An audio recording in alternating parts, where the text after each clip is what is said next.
Hey friends, welcome back to my channel. So today is the part 2 of our control and coordination. So let's start.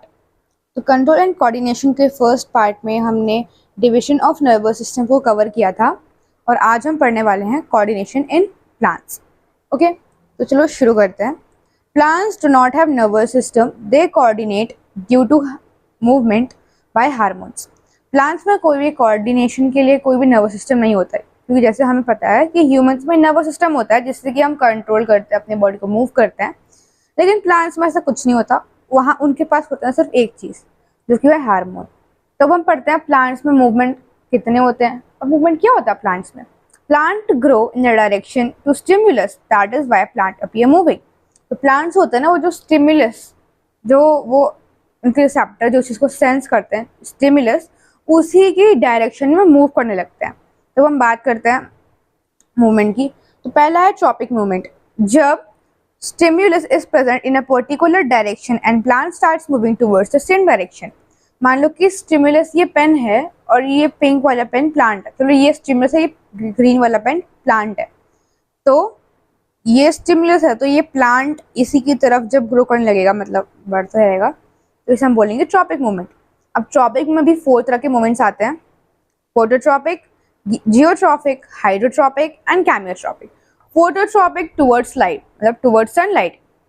कोई भी plant अगर आप देखोगे, आप उसे बाहर रखोगे तो फिर जिस साइड में लाइट होगी या सनलाइट होगी वो उस साइड में बेंड कर देता है. ठीक है, यानी कि लाइट की टुवर्ड्स मतलब फोटोट्रॉपिक.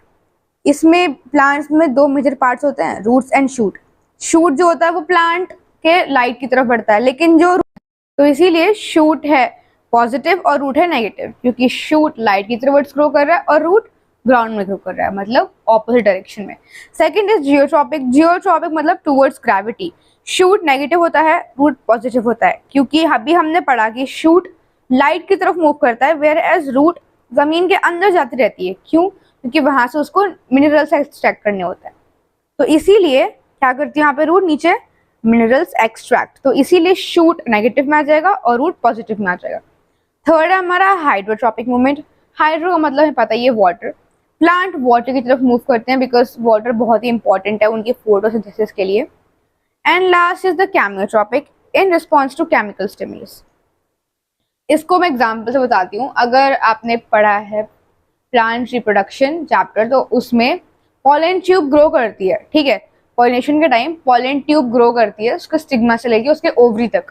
तो वो एक केमिकल रिस्पॉन्स ही हुआ स्टिमुलस को. तो यहाँ पे हम वो उससे समझ सकते हैं in response to chemical stimulus. अब सेकेंड टाइप का मूवमेंट पढ़ते हैं, nastic movement, non direction movement और immediate response.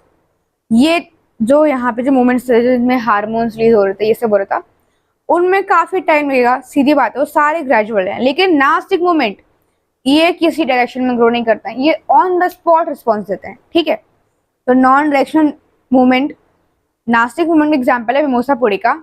Touch me not plant, अगर हम उसकी लीफ को टच करते हैं तो वो ऐसे ऐसे शेड हो जाती है, एकदम वो क्लोज हो जाती है, तो उसे हम बोलते हैं nastic movement. Plant change the shape of cell by changing the amount of water in them. Thigmonastic. Nastic में भी एक और पार्ट होता है थिग्मोनास्टिक, जिसमें प्लांट क्या करता है, वो अपनी शेप, सेल की शेप को चेंज करने के लिए उसमें जो अमाउंट ऑफ वाटर है उसको चेंज कर देता है, तो शेल की जो शेप होती है वो चेंज हो जाती है. Let us conclude today's topic, coordination in plants. If you like this video, so please do not forget to like, share and subscribe and share it with your friends. और अगर आपको इस चैप्टर के पूरे notes चाहिए तो मुझे आप कमेंट से बता सकते हो. I will provide you the notes as well. Long notes plus short notes. Thank you.